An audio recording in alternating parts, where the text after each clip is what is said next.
Hello and welcome to learning how to finish a mini stocking with the Stitching Owl. Today we are doing a flat ornament finish and we are continuing to use the patterns by Beez Folk Art for the 12 Days of Christmas stockings that are the mini stockings. They are adorable. Now, I'm going to be referring to this book throughout my demonstrations, but I'm going to be pretty careful about not opening it. You can purchase this at your favorite L&S, or I ordered mine from Lindy Stitches. It came very quickly. I was amazed. It was across the border in 4 days. So, step number 1, stitch your stitch. You need to finish the entire pattern, not all 12 days. You can do 1 day and then fully finish that, or you can do all the stitching and do all the fully finishing later. Up to you how you choose to do that part. Now, if you are planning to put on beads, 2024 charm, any sort of embellishments, then you want to get those things on now. This is mine. And it is on white opalescent. I don't know if you can see the shimmer. 36 count linen, so that's the same as 18 count Aida. So each one of my demonstrations is going to be showing on a different size so that you can see, you get to pick what works for you. So I'm going to ask you to iron your stitch after you've got it finished. I always iron my stitches on the back side. I don't iron them on the front. And if I have any beads, charms, or other embellishments, I put a fluffy towel on my ironing surface and then put my stitch straight into that. And I would even do this even if you don't have beads, because there is dimension to our stitching that we don't want to compress. So we can iron, and the fluff of that towel will absorb the shapes that you have so carefully put into place. Now, when I did my 36 count, I did not do any beading. This is the one where I did French knots instead of beading, to demonstrate that if you don't like beading, it's okay. There are options. You could use Smyrna crosses, as I did on my 16 count that was on blue. Now, 32 days, oh no, 12 days of Christmas book. You're going to turn to the page opposite the 12th day. We're not going to show the pattern, and then you're going to turn that over, and you will find that there is a template that Annie has provided for you that will give you your stocking shape. Now, if you are stitching on 28 count even weave linen or 14 count Aida, you're going to simply scan and print that at 100%. If you're stitching on 16 count Aida or 32 count Lugana or linen, then I recommend 90%. And if you've gone to the Aida 18 or 36 count linen, or I don't think you can get even weave in 36 count, then I did my scan at 85%. So what I did was I scanned that, and then I did a very loose cut around, made it into a square essentially. Then I glued it to a piece of comic book board. And I'm going to admit that that comic book board was a double. I used a glue stick to glue 2 pieces of comic book board together. I like my templates to be nice and sturdy. So that is my choice. If you are happy with one, that's fine. And if you're wondering where on earth you get comic book board when you have nothing to do with comic book books, just go on to Amazon. You can get 50 or 100 of these sheets quite inexpensively, and I can get a number of stockings out of one sheet, which means you only need one bundle and you'll have more than enough to do all of these stockings more than once if you want, and other ornaments. So the next thing that I do is I use a light box or the window, and I check to make sure, let's see if you can see. So you can somewhat see the shape behind. You want to make sure that the shape, that if I said like this is 85%, and you can see that's how much is negative space is going to be at the toe, that's how much is going to be here, and up here, whoops, I had this on an angle. Doop, doop. So at the top, I'm doing everything backwards into the camera, my stitching is essentially going to go from side to side. If you want more negative space because it gives you more wiggle room, totally, I get it, then that would mean add 2% to anything that I've recommended and print that off again and make a new template. This is about experimenting to find what you like, just using shadows before you actually cut your material. Because once cut, we can't uncut. Okay, so that was step 2. Now, step 3, you're going to trace around your template onto more comic book boards. I used it 2 times because I do double, but up to you. And then I labeled this with my percentage. You can see I've got 85% sitting right here. Okay. And now you're going to set aside the ones that you have just traced around.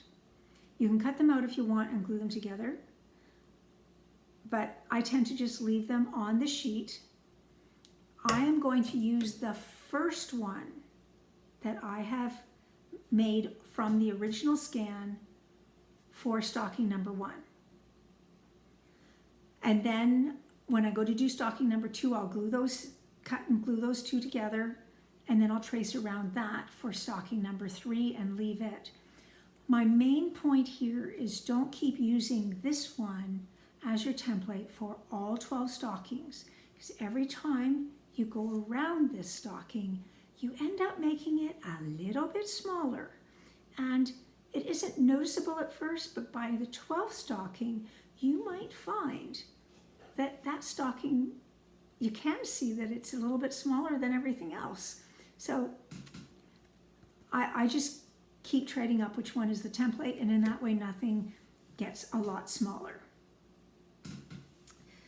And so this is what I am going to be using for the back of my stitch.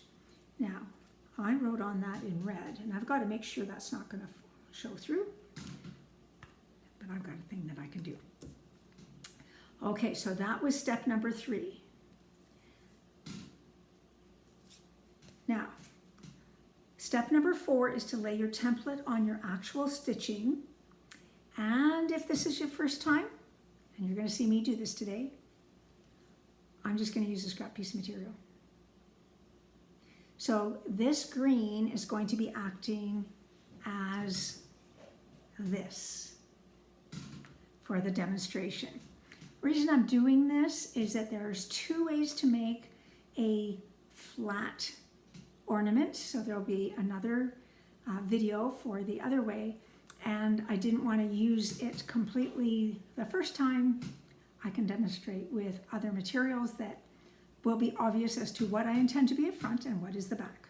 So what I did was I laid this on my stitch, or in this case, my scrap piece,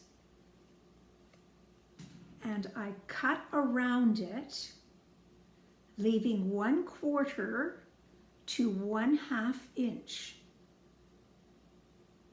So this is what we're going to be folding over. Now, some people find it's easiest to do this by actually tracing around the template with a friction pen and then using a ruler and going around at their either 1/4, 3/8, or 1/2 inch so that they've gone around. Many of us who are quilters just eyeball it because, yeah.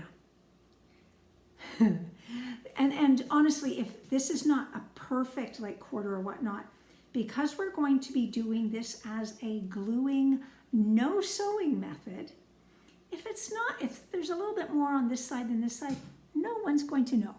Your friends will not pull apart the ornament you just gave them. If they do, they are not your friend. So, step 4 is to cut around either your scrap to do this as your first time or your actual ornament and come back for step 5. Step 5. So this step is a personal choice. When we are stitching on something that is a woven material, and as such, it is more prone to fraying than other materials. So therefore, I go around the edge, and mine's quite wet right at the moment, with fray check. It can be fabric glue. My mother will use clear nail polish. And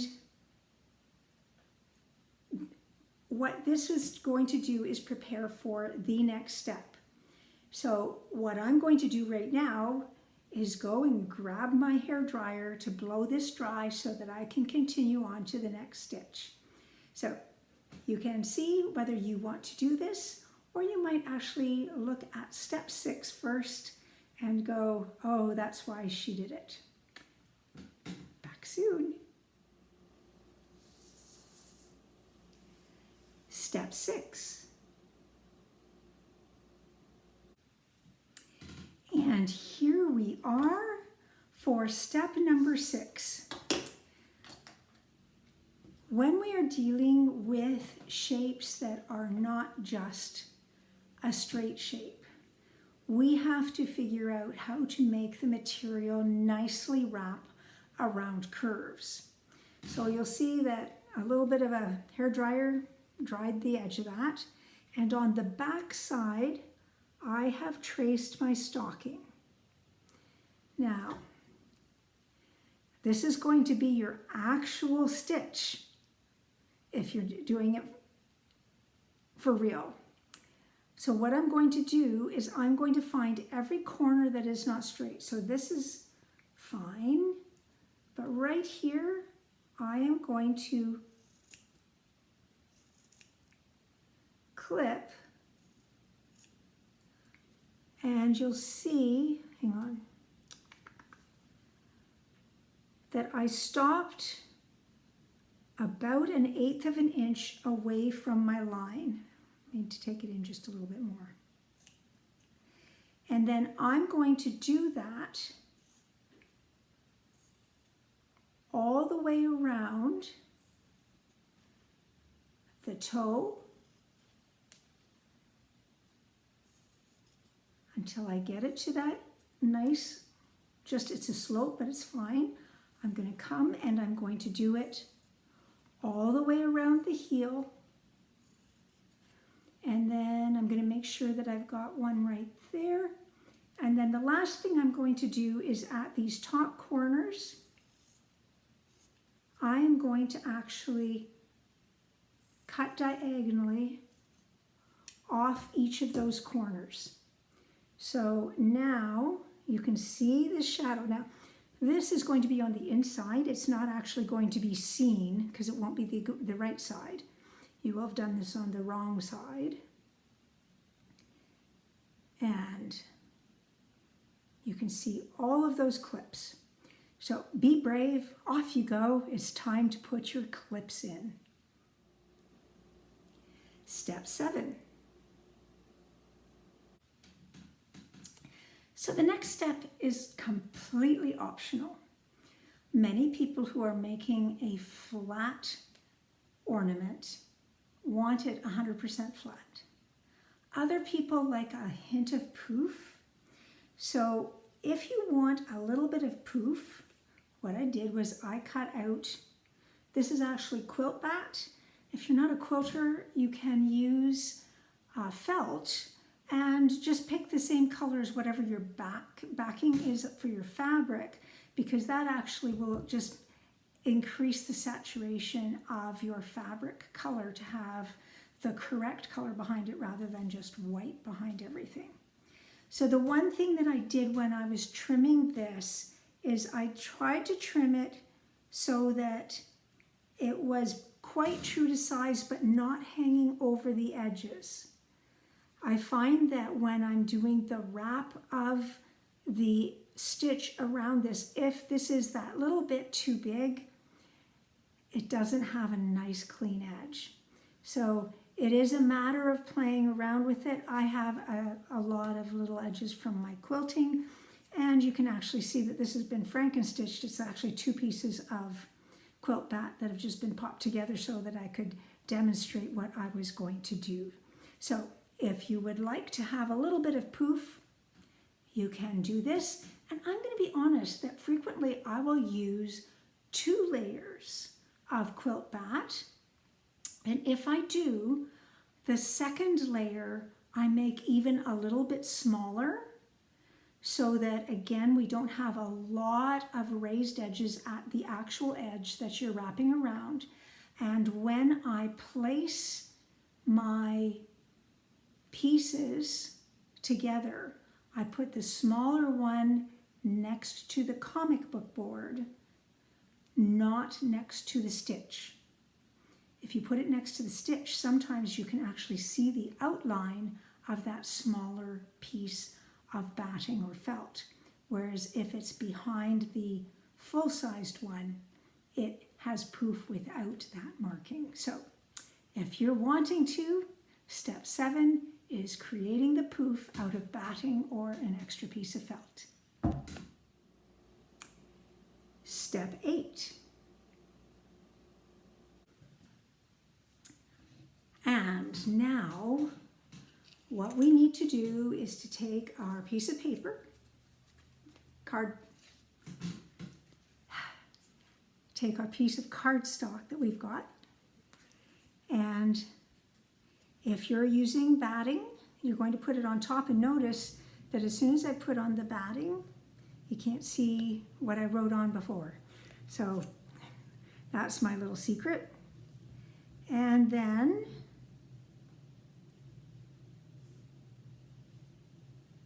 we are going to layer this, and then you can use those lines that you had for making sure you didn't cut too far with your clips to actually make sure you've got this in the place that you had originally planned it to be. Now, on this particular piece of paper, on this particular piece of material, it doesn't have any pictures, so I don't have to worry about it being too close on one side and not on another. So if this is your first time and you use something like this, fabulous. You might want to do a second mock-up where you take a piece of material and you draw something so that you know which side is up and which side is down, so that you're forcing yourself to figure out how you're going to center this. But again, you haven't used your actual stitch. So now what we're going to do is we're going to get out glue. Now, some people use a glue gun. I think I would be an accident waiting to happen with a glue gun. Yeah. I know Stitching with Housewives swear by it and they get extra heavy duty. It's not me. So what I'm going to do is I'm going to dot glue, if I've got it open.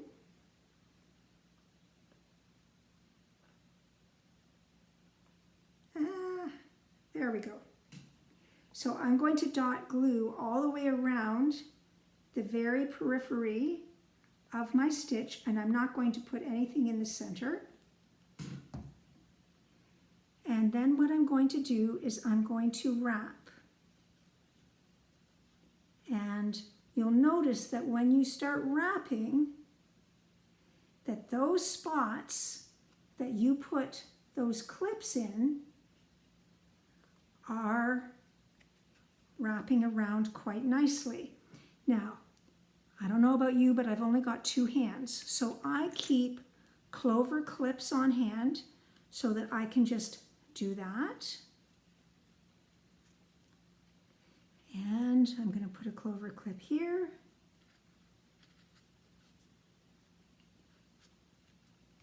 I'm going to put a clover clip there. I'm just going to turn it around so you can see what I'm doing here. So now I'm just trying to get all of these edges up and around, and you can see where I've put my glue. And I grab another clip because I don't have an extra set of hands with me. And over here, I might actually have to make my clips a little closer together at the very heel. Well, no, actually, it's going.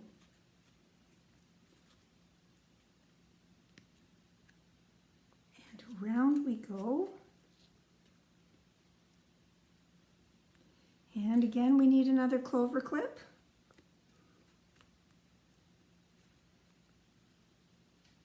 And my fingers are officially kind of gluey. And at the corners, you're going to make sure that you fold in just like you are wrapping a package for Christmas Day, where you put the corners in. And again, we clover clip. Now, my personal opinion is that if I use a bit of the batting, then if this is not 100% tight and perfect, it looks like you intended this because of the poof.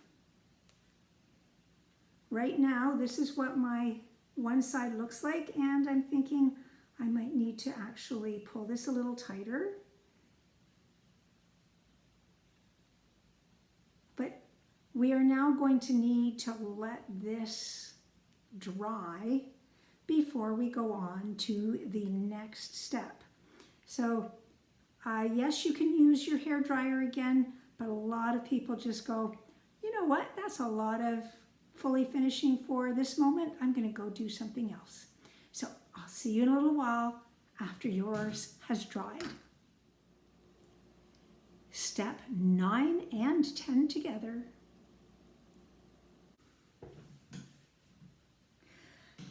So here we are, we've been waiting for the drying. I don't think I'm waiting till mine's fully dry, but I do recommend it for you. While we're waiting, when it comes to this no-sew ornament, take your template, because you already have one that hasn't been used, because we made sure you had that before you went on, and draw it onto, trace it around it onto a piece of felt. So for the purposes of making it obvious what is the front and what is the back, look at how colorful my stocking is going to be. So no, it's not your imagination, this is orange.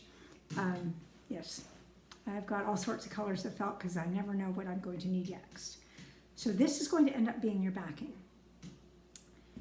The other thing that we need to do at this point, while we're waiting for the drying process, is to decide what kind of ribbon you want to be your hanger and to cut a generous amount.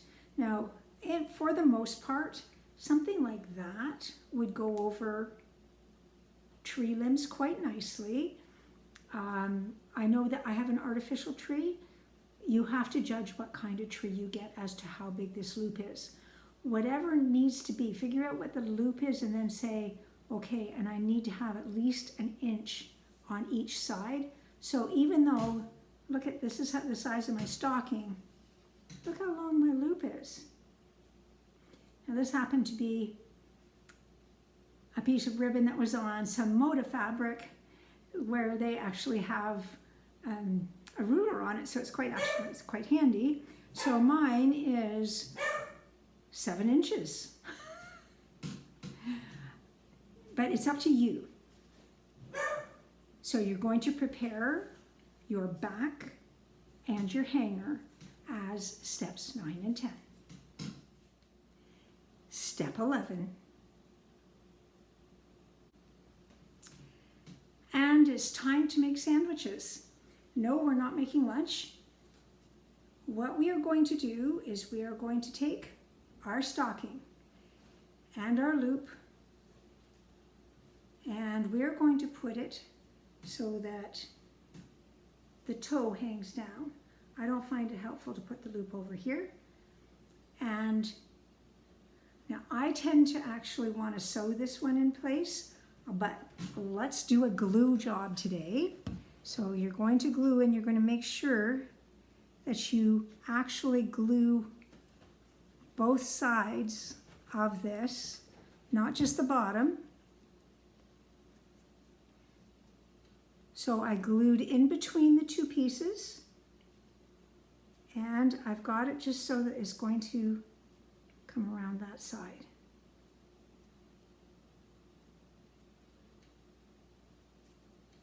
So yeah, so you can see that I have lots of material coming down. And then what we're going to do is we're going to run glue all the way around the outside of this. Now, if you have a little puff like this, feel free to trim a bit. Remember, we put that fray check on for a reason, so I'm going to get rid of some of that bulk. Okay, now your back is best if it matches the color of the fabric of your background. You can cover some slight imperfections if it matches very well.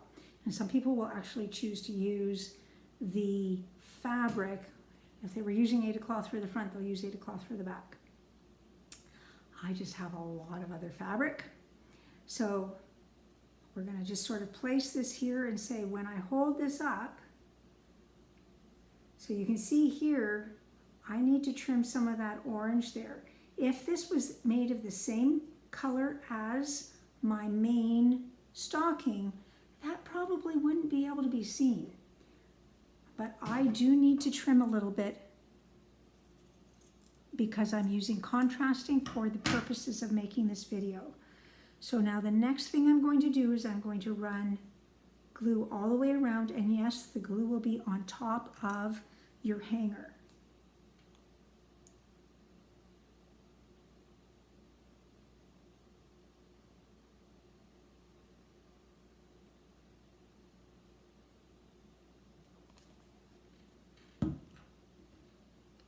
And then I'm going to carefully place my backing fabric onto my front fabric. And I'm going to clover clip this step so that it's got time to dry in place.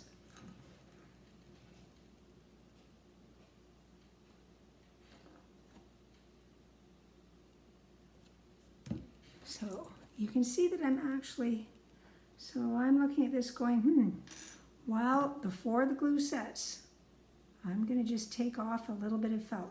The beauty of using felt as your back for a no-sew ornament is it is a non-fraying material. So you can trim it, and in 10 years it still won't have frayed. My mother made us felt stockings when we were little, and I still have them. And I've been alive a number of decades. So this is what mine looks like now. And literally, I wait. Your work. That was step 11. Wait till you hear what step 12 is. And step 12, you've done it. It's finished. Enjoy your ornament. Thank you for coming to learn how to do a flat finish with the Stitching Owl. I hope that you will experiment with this, with not just the stockings, but with other ornaments that might be in your future stitching. Have a fabulous July.